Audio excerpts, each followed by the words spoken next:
Capítulo 4. Teoria das manifestações físicas. Movimentos e suspensões. Ruídos. Aumento e diminuição de peso dos corpos. 72. Estando demonstrada a existência dos espíritos pelo raciocínio e pelos fatos, assim como a possibilidade de agirem sobre a matéria, trata-se de conhecer agora como se opera essa ação e como procede para fazer mover as mesas e os outros corpos inertes. Um pensamento se apresenta muito naturalmente, e foi o que tivemos. Como foi combatido pelos espíritos que nos deram uma outra explicação, a qual estávamos longe de esperar, é uma prova evidente de que sua teoria não era nossa opinião. Ora, esse primeiro pensamento, cada um poderia tê-lo como nós. Quanto à teoria dos espíritos, não cremos que jamais tenha vindo a ideia de alguém. Reconhece-se, sem esforço, como ela é superior à nossa, embora menos simples, porque dá a solução de uma multidão de outros fatos que não encontravam naquela uma explicação satisfatória. 73. Do momento em que se conheceu a natureza dos espíritos, sua forma humana, as propriedades semimateriais do perispírito, a ação mecânica que ele pode ter sobre a matéria, que nos fatos de aparição viram-se mãos fluídicas e mesmo tangíveis pegar objetos e os transportar, era natural crer-se que o espírito se servia, muito simplesmente, de suas mãos para fazer girar a mesa e que a erguia no espaço por força do braço. Mas então, neste caso, qual a necessidade de ter um médium? O espírito não pode agir sozinho? Isto porque o médium, que pousa suas mãos o mais frequentemente em sentido contrário ao do movimento, ou mesmo que não as pousa completamente, não pode, evidentemente, secundar o espírito por uma ação muscular qualquer. Deixemos primeiro falarem os espíritos que interrogamos a esse respeito. 74. As respostas seguintes nos foram dadas pelo espírito de São Luís e foram depois confirmadas por muitos outros. 1. O fluido universal é uma emanação da divindade? Não. 2. É uma criação da divindade? Tudo é criado, exceto Deus. 3. O fluido universal é, ao mesmo tempo, o elemento universal? Sim. É o princípio elementar de todas as coisas. 4. Tem alguma relação com o fluido elétrico do qual conhecemos os efeitos? É seu elemento. 5. Qual é o estado no qual o fluido universal se nos apresenta em sua maior simplicidade? Para encontrá-lo em sua simplicidade absoluta, seria preciso remontar aos espíritos puros. Em vosso mundo é sempre mais ou menos modificado para formar a matéria compacta que vos rodeia. Entretanto, podeis dizer que o estado mais próximo dessa simplicidade é o do fluido que chamais fluido magnético animal. 6. Foi dito que o fluido universal é a fonte da vida. É ao mesmo tempo a fonte da inteligência? Não. Esse fluido não anima senão a matéria. 7. Uma vez que a esse fluido que compõe o perispírito, parece nele estar em uma espécie de estado de condensação que o aproxima até certo ponto da matéria propriamente dita? Até certo ponto, como dizeis, porque não lhe tem todas as propriedades. Ele é mais ou menos condensado, conforme os mundos. 8. Como um espírito pode operar o movimento de um corpo sólido? Combina uma parte do fluido universal com o fluido que o médium libera, próprio para esse efeito. 9. Os espíritos levantam a mesa com a ajuda de seus braços, de certo modo solidificados? Esta resposta não conduzirá ainda ao que desejais. Quando uma mesa se move sob vossas mãos, o espírito evocado vai tomar, no fluido universal, do que animar essa mesa de uma vida factícia. Assim preparada a mesa, o espírito a atrai e a põe sob a influência do seu próprio fluido, liberado por sua vontade. Quando a massa que quer pôr em movimento lhe é muito pesada, chama em sua ajuda outros espíritos que estão em suas mesmas condições. Em razão de sua natureza etérea, o espírito, propriamente dito, não pode agir sobre a matéria grosseira sem intermediário, quer dizer, sem o laço que o une à matéria. Esse laço, que constitui o que chamais perispírito, vos dá a chave de todos os fenômenos espíritas materiais. Creio ter me explicado bastante claramente para me fazer compreender. Nota: chamamos a atenção para esta primeira frase. Esta resposta não conduzirá ainda ao que desejais. O espírito havia compreendido que todas as questões precedentes não foram feitas senão para chegar a esta, e faz alusão a nosso pensamento que esperava, com efeito, uma outra resposta. Quer dizer, a confirmação de nossa ideia sobre a maneira que o espírito faz mover as mesas. 10. Os espíritos que chama em sua ajuda lhe são inferiores? Estão sob suas ordens? Iguais quase sempre. Frequentemente vêm por si mesmos. 11. Todos os espíritos estão aptos para produzir os fenômenos desse gênero? Os espíritos que produzem essa espécie de efeito são sempre espíritos inferiores, que não estão ainda inteiramente despojados de toda a influência material. 12. Compreendemos que os espíritos superiores não se ocupam de coisas que estão abaixo deles, mas perguntamos se, em razão de serem mais desmaterializados, teriam a força de fazê-lo se tivessem disso vontade. Eles têm a força moral como os outros têm a força física. Quando têm necessidade dessa força, servem-se daqueles que a possuem. Não vos foi dito que se servem dos espíritos inferiores, como fazeis com os carregadores?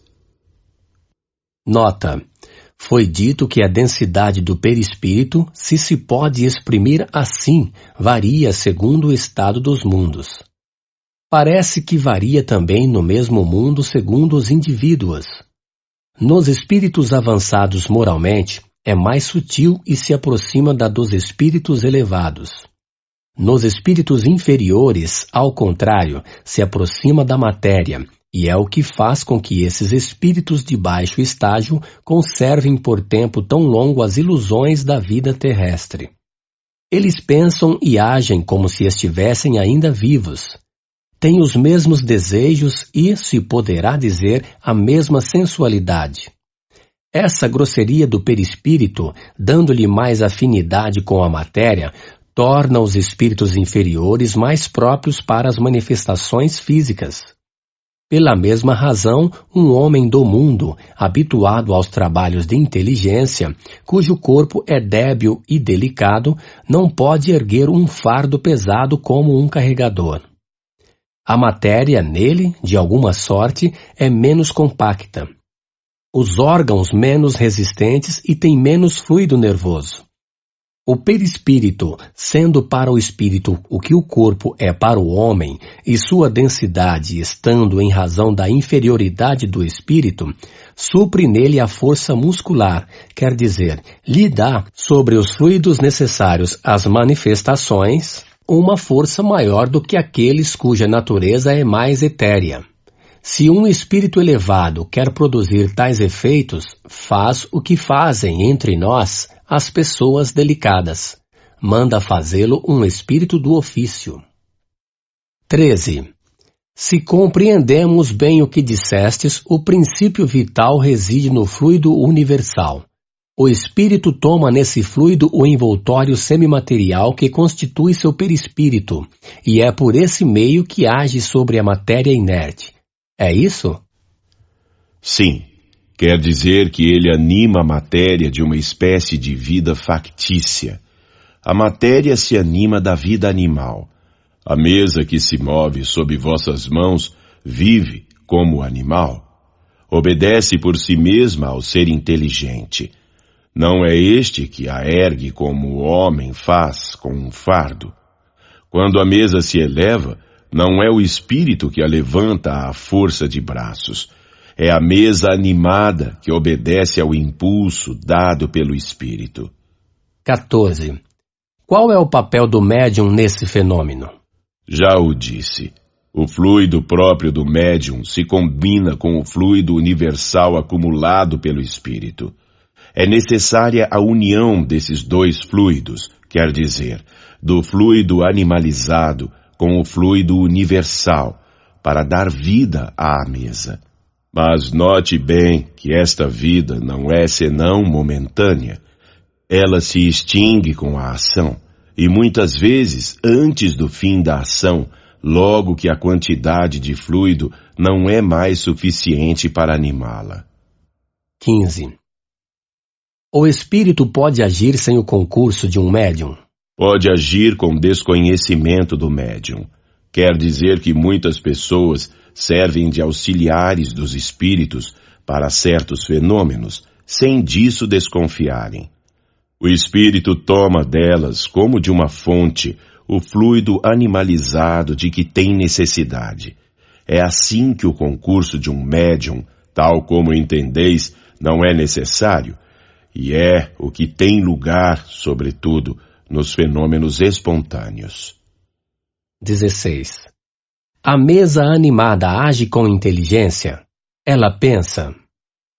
Ela não pensa mais do que um bastão com a qual fazeis um sinal inteligente, mas a vitalidade de que está animada lhe permite obedecer ao impulso de uma inteligência. Sabei, pois, bem, que a mesa que se move não se torna espírito, e que não tem por si mesma nem pensamento e nem vontade. Nota. Muitas vezes serve-se de uma expressão análoga na linguagem usual, dizendo-se de uma roda que gira com velocidade, que está animada de um movimento rápido. 17. Qual é a causa preponderante na produção deste fenômeno? O espírito ou o fluido? O espírito é a causa. O fluido é o instrumento. As duas coisas são necessárias. 18.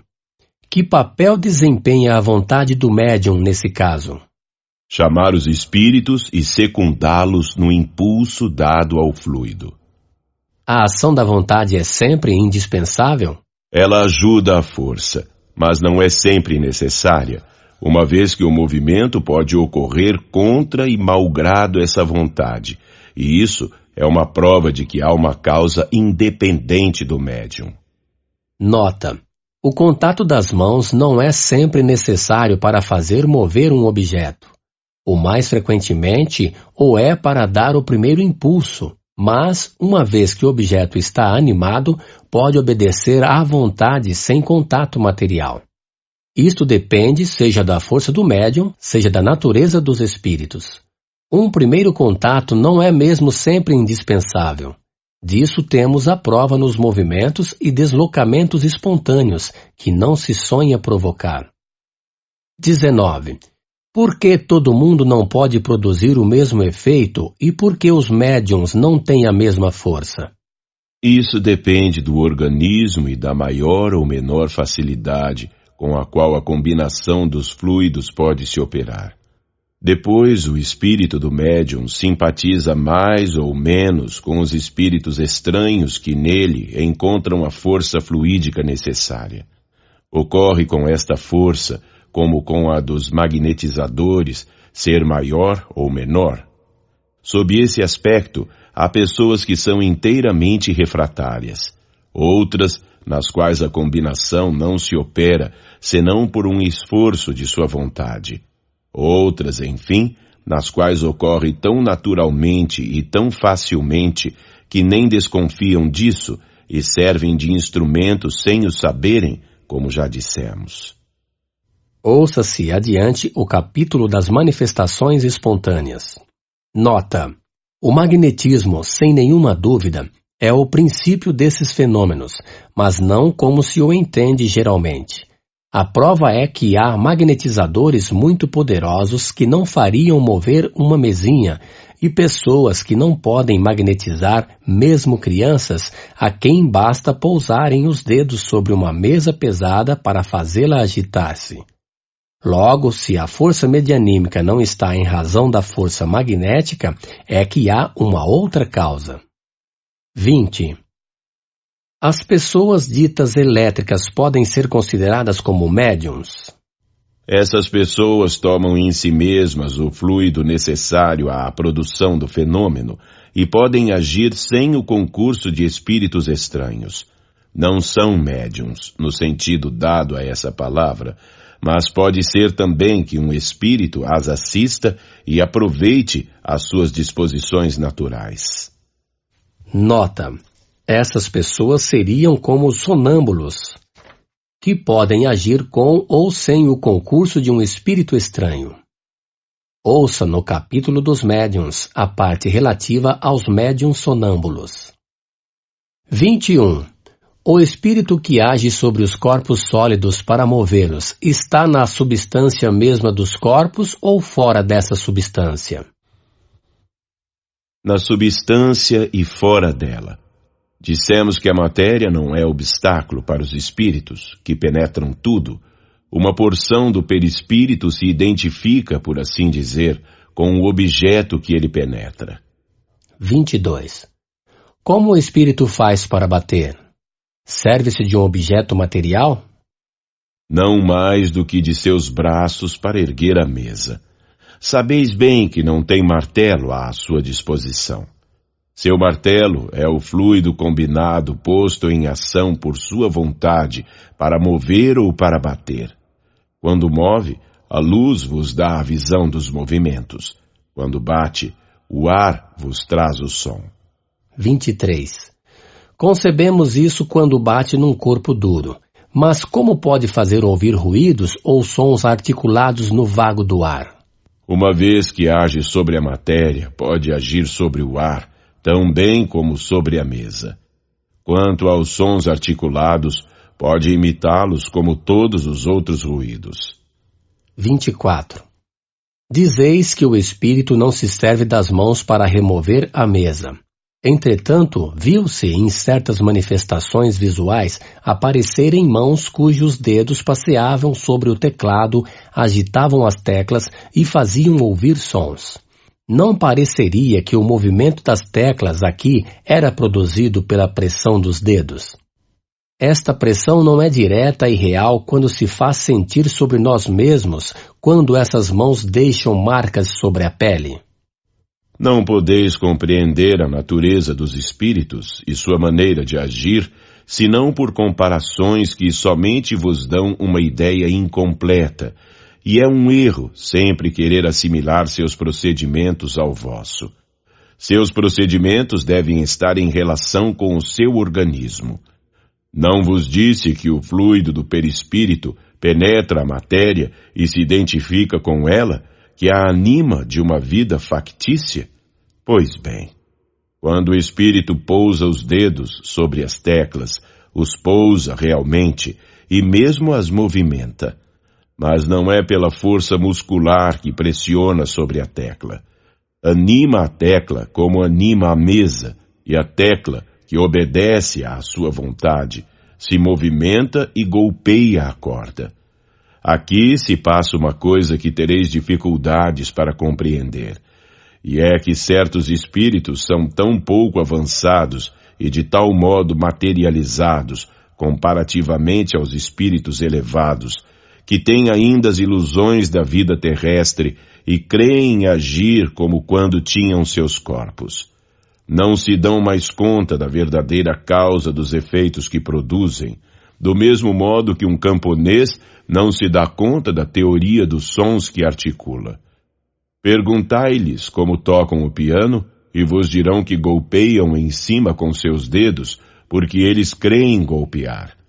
O efeito se produz instintivamente neles, sem que saibam como, e, entretanto, pela sua vontade. Quando se fazem ouvir por palavras, sucede o mesmo.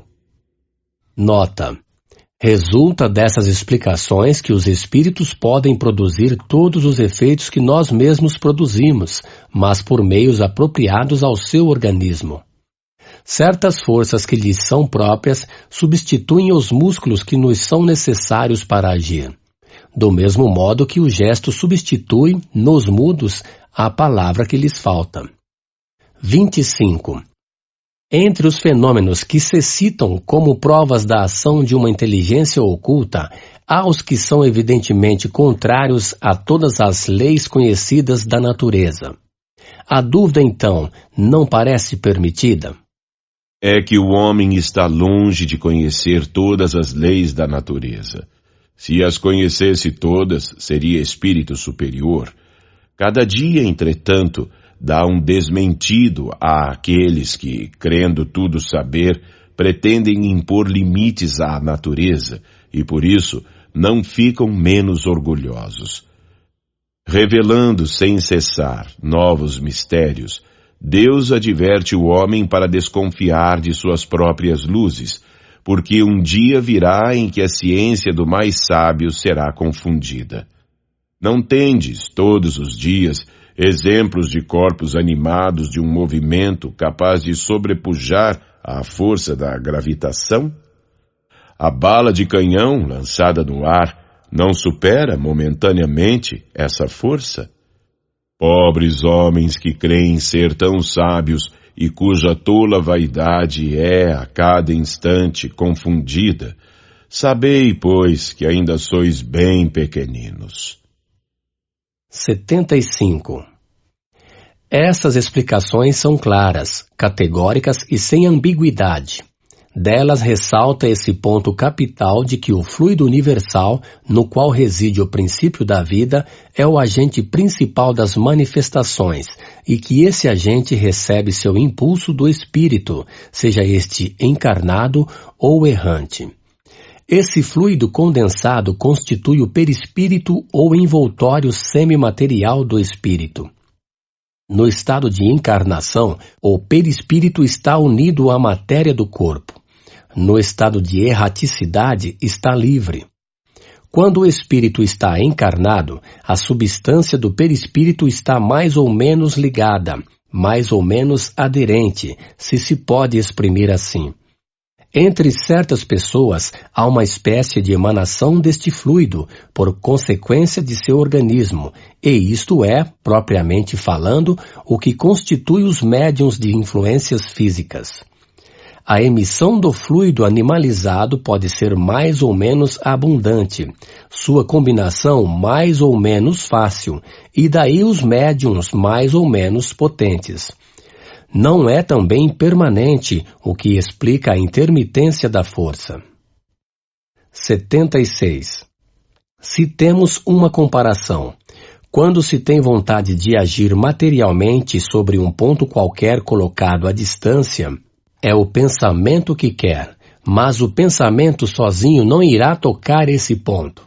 Necessita de um intermediário que ele dirige. Um bastão, um projétil, uma corrente de ar, etc. Notai também que o pensamento não age diretamente sobre o bastão, porque, se não o toca, não agirá por si mesmo. O pensamento, que não é outro senão o espírito encarnado em nós, está unido ao corpo pelo perispírito. Ora, ele não pode mais agir sobre o corpo sem o perispírito, como não pode agir sobre o bastão sem o corpo. Age sobre o perispírito porque é a substância com a qual tem mais afinidade. O perispírito age sobre os músculos pegam o bastão e o bastão toca o objeto. Quando o espírito não está encarnado, lhe é necessário um auxiliar estranho. Esse auxiliar é o fluido com a ajuda do qual torna o objeto próprio para seguir o impulso de sua vontade. 77. Assim, quando um objeto é posto em movimento, elevado ou lançado no ar, Não é o espírito quem o pega, o empurra e o ergue como faríamos com a mão. Ele o satura, por assim dizer, do seu fluido combinado com o do médium, e o objeto, assim momentaneamente vivificado, age como o faria um ser vivente, com a diferença que, não tendo vontade própria, segue o impulso da vontade do espírito. Uma vez que o fluido vital, compelido de alguma forma pelo espírito, dá uma vida factícia e momentânea aos corpos inertes, que o perispírito não é outra coisa que esse fluido vital, segue-se que quando o espírito está encarnado, é ele que dá a vida ao seu corpo por intermédio do perispírito.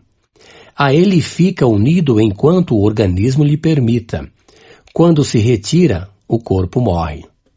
Agora, se no lugar de uma mesa se talha uma estátua de madeira e se age sobre esta estátua como sobre a mesa, ter-se-á uma estátua que se desloca, que bate, que responde por seus movimentos e por suas pancadas. Ter-se-á, em uma palavra, uma estátua momentaneamente animada de uma vida artificial. Tem-se dito as mesas falantes e poder-se-ia também dizer as estátuas falantes. Que luz esta teoria não derrama sobre uma multidão de fenômenos até agora sem solução? Que alegorias e efeitos misteriosos não explica? 78. Os incrédulos também objetam que o fato da suspensão da mesa sem ponto de apoio é impossível, porque é contrário à lei da gravidade.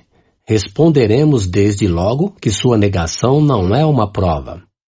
Em segundo lugar, que se o fato existe, por mais contrário a todas as leis conhecidas, isso provaria uma coisa, que repousa sobre uma lei desconhecida e que os negadores não podem ter a pretensão de conhecer todas as leis da natureza. Acabamos de explicar esta lei, mas não é uma razão para que seja aceita por eles, precisamente porque foi dada pelos espíritos que tiraram sua roupa terrestre, em lugar de ser por espíritos que a têm ainda e que se sentam na academia. De tal sorte que se o espírito de Arago vivo tivesse apresentado essa lei, a teriam aceito de olhos fechados.